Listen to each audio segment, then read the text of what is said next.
Hey there, bright lights. Welcome and thank you for being here. In today's video, I am asking a couple questions.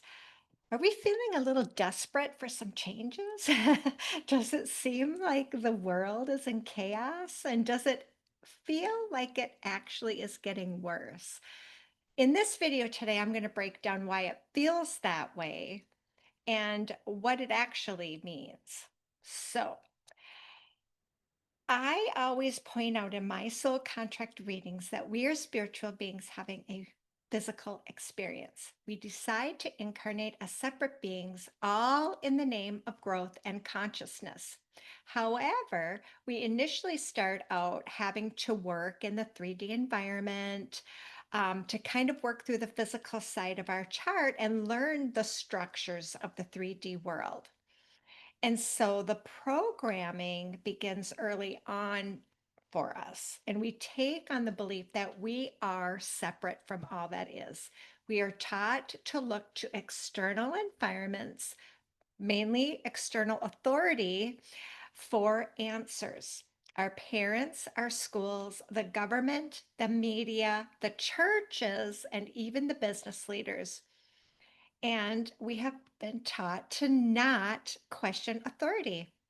And so that kind of keeps us playing the game, right? We are also taught that the future is more important than right now, to constantly be planning or preparing for something that may or may not arrive. Because the matrix is constantly reinforcing our separateness, and it creates this us against them mentality, which really goes against our fundamental truths of who we really are. And that is, we are all one and we are eternal beings. So, what happens to many people is that that external environment starts to become unsustainable, especially when we kind of hit the spiritual side of our charts, because it's going against those fundamental truths that starts to really wake us up. And people do start to look within. And what is actually happening is more people are doing that now than ever before. So the external environment has to get more destructive, more chaotic, and more out of control in an attempt to bring people back into the drama and keep us distracted from doing our inner work. And trust me, the more we participate in it, the more negative we become. And I am no exception. The sadder I get, the more anxious I get, the more depressed I get. And it will trigger all your addictive patterns. I find myself snacking more, eating bad things, and it's in an attempt to feel better because I've consumed all of these negative news stories, and in an effort to keep my finger on the pulse of what is happening, which is utterly ridiculous. So, again, these are all distractions trying to keep you stuck in old patterns and beliefs to keep you from becoming who you are and who you were meant to be. We have normalized carrying trauma and suffering. And when you keep piling it on year after year, it will eventually manifest itself as disease, which causes even more suffering, not to mention the harm caused by the addictions that we develop to cope with that suffering and that trauma. The good news is I know that many are waking up. And how do I know this? Because I'm waking up and because I'm starting to see that more in the outside world. And I know you guys are exhausted out there. I know that you have had transformation after transformation, and it does get exhausting letting go of all of that old crap that no longer serves you. But it will have more benefits than you can ever imagine as you continue to do that inner work. Because the more you release that old junk, the more light you can bring into your body. The old egoic structures start falling away, including those addictive patterns, and you start to move from being the consumer in your life to the creator in your life. So give yourself permission to stick your head in the sand. I'm giving you that permission as well, and go within. People will try to make you feel guilty by telling you that you can't stick your head in the sand. You're not participating. You're part of the problem, blah, blah, blah. But no, that's just another egoic construct from the matrix itself. It is part of the programming that keeps us in this constant mode of distraction, this constant mode of hanging on, and this constant mode of feeling like something bad is about to unfold. So I am challenging you in this video to go within even deeper, to listen to other spiritual teachers, to keep yourself on track and hold you accountable, to practice your self-care, and to have fun. Say this to yourself: I am not designed to know everything going on outside of me, and I do not need to hold the trauma of the entire world. Say that again. I am not designed to know everything going on outside of me, and I do not need to hold the trauma of the entire world. So, what do? We commit to spending less time on external noise, social media, news reports, talking to negative people who always have to tell you what's going on in the world. And you will be surprised how much time you carve out to pursue those creative projects once you commit to pushing out that external noise. Also, know that the more time you focus inward, you will start to experience some of these things: boredom, loneliness, and sometimes even just apathy, just kind of this numbness. And that's because you've been programmed with that belief of you're not doing enough. And, we've been taught to believe that we are spirit, that instead of knowing we're spiritual beings, we think we have to be spiritual doers. And that's not the case, because that's part of that programming. So once you go through this fast from all these distractions, you will start to see movement in deeper trauma and programming that you are holding on to. That's when this boredom and stuff comes up. So remember, the more uncomfortable you are getting in your life with sitting in meditation, with, oh, I don't have time to do yoga, I don't have time to go for a walk. So the more uncomfortable you get with all of that, the closer you are to releasing it. And this is why my guides gave me the song for this video, and it's called Hanging by a Moment, which we all are doing, by Lifehouse.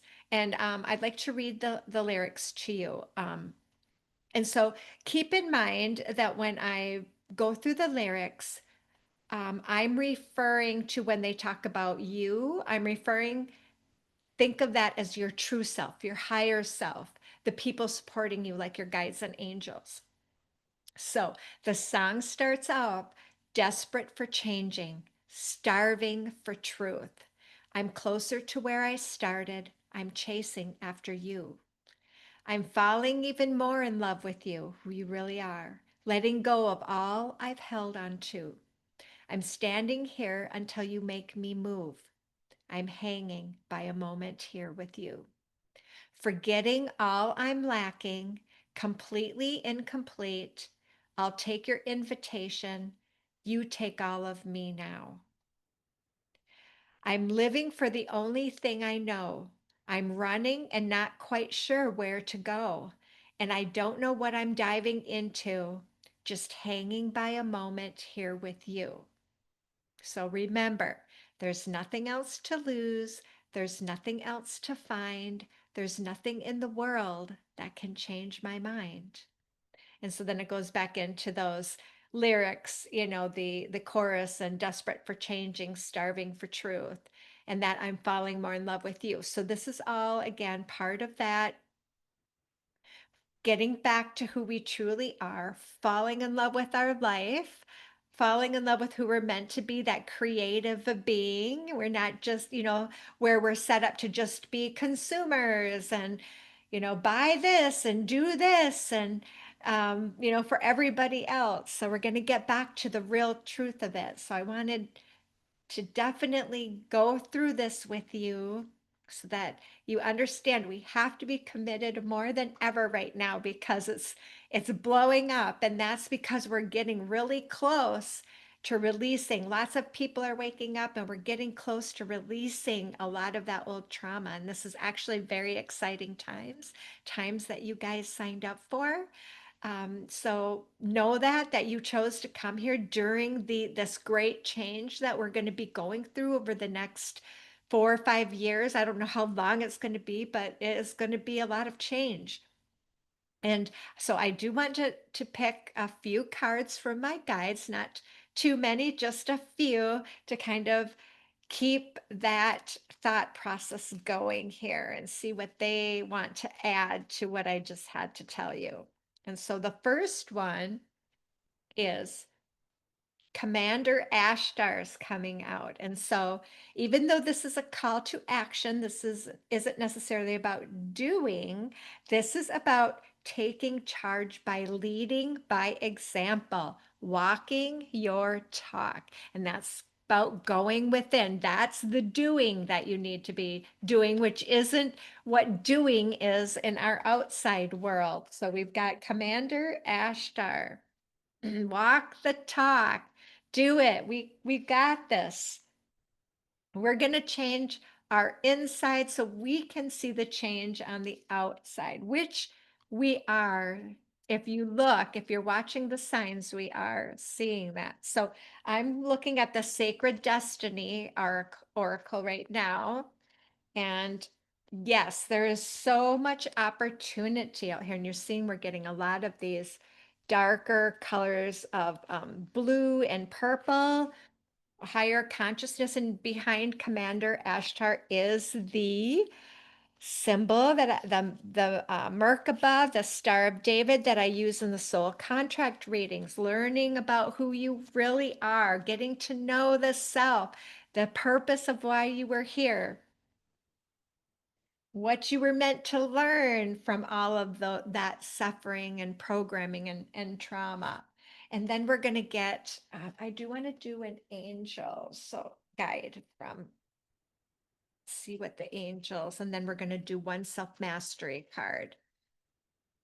And here is the raise your vibration, but you can't do that if you're in it with the rest of the people that are in despair, in anxiety, in fear, in telling you the world's coming to an end, everything we know is over, this fear-based thing. When all that is an illusion, we don't know from day to day. We need to stay in the moment. We manifest from in the moment. And there is the raise your vibration, going within. Look, he's lighting up his insides, getting the downloads from our guides and angels, getting out of the matrix that is blocking that. Because if you're struggling and there's blocking, it's because you do have to get out. And sometimes your guides and angels want you to connect with you.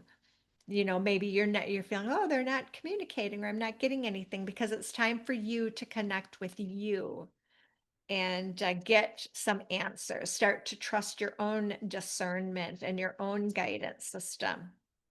They're there to help when you need something, and you certainly can ask them. They can't help you unless you do ask them. But as far as the self mastery card comes out, and of course we get a 27, and we're in the 9 months still at the very end of September here. 22 and 7 add up to 9, and 2 is about foolishness to wisdom, gaining a new perspective.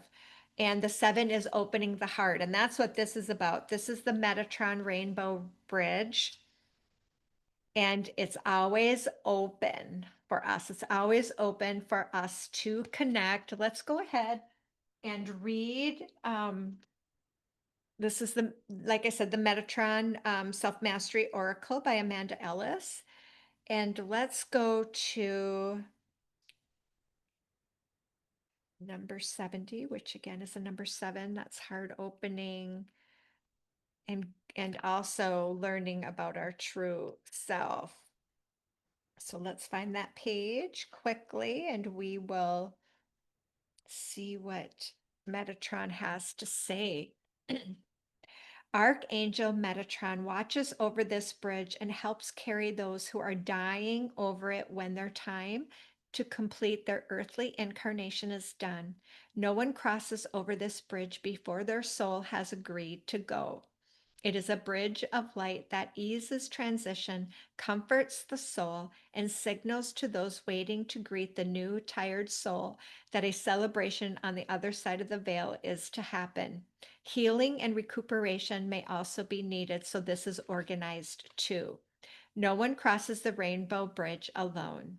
And all are met by angels and by those whom they have known in this life as well as in past lives. You are pulling this card to remind you that those you love are still with you. You may no longer be able to see them in physical form, but they are just as real in spiritual form as they ever were to you.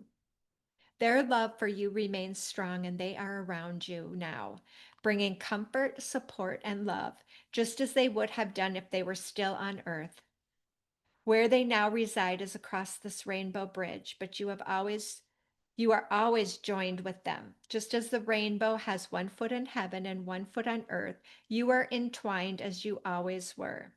Love cannot die, it simply changes and evolves. It may be that you struggle to feel your loved one's spirit, but rest assured they are with you.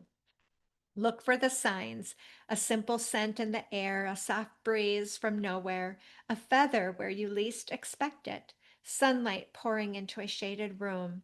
I just had that happen before I got on here to do this, where I had the weird was shining on a picture across from me that highlighted my dad and my brother who have crossed over. And I knew right away that they were there with me and are here with me in this video. So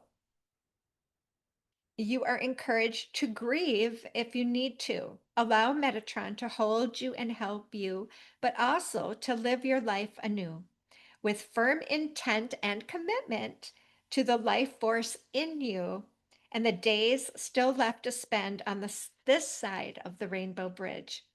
One day you will be united with those you have lost, but not yet and not now. Both they and Archangel Metatron urge you to live, love, and enjoy the life you have, an incarnation never to be repeated again, with the blessings and gift you now possess. Just as the rainbow requires rain and sunlight to create it, so too must a life include the joyful times and the sad times, colors of experience, growth, and energy that interweave to make you the unique being that you are. Remember, you are loved here on earth and in heaven. Metatron stands as the in between point, helping you to feel it all. Pulling this card may also imply that you have special gifts for offering help to those who grieve or those that are sick and dying. It is also often chosen by those who are able to convey messages from spirit to help others. So know we are all gifted with talents. We can all channel. We all have psychic abilities. So this is the time Metatron is saying to start to go within, to start to learn what it is you have to offer, because that's really where our real work begins. It begins inside, and then it begins in giving back from spirit in some way. So I just wanted to share that message with you, and I appreciate you for being here, and I love you so much. Take care of yourself and protect those that you love. Until next time, I will see you in the next video. Thanks.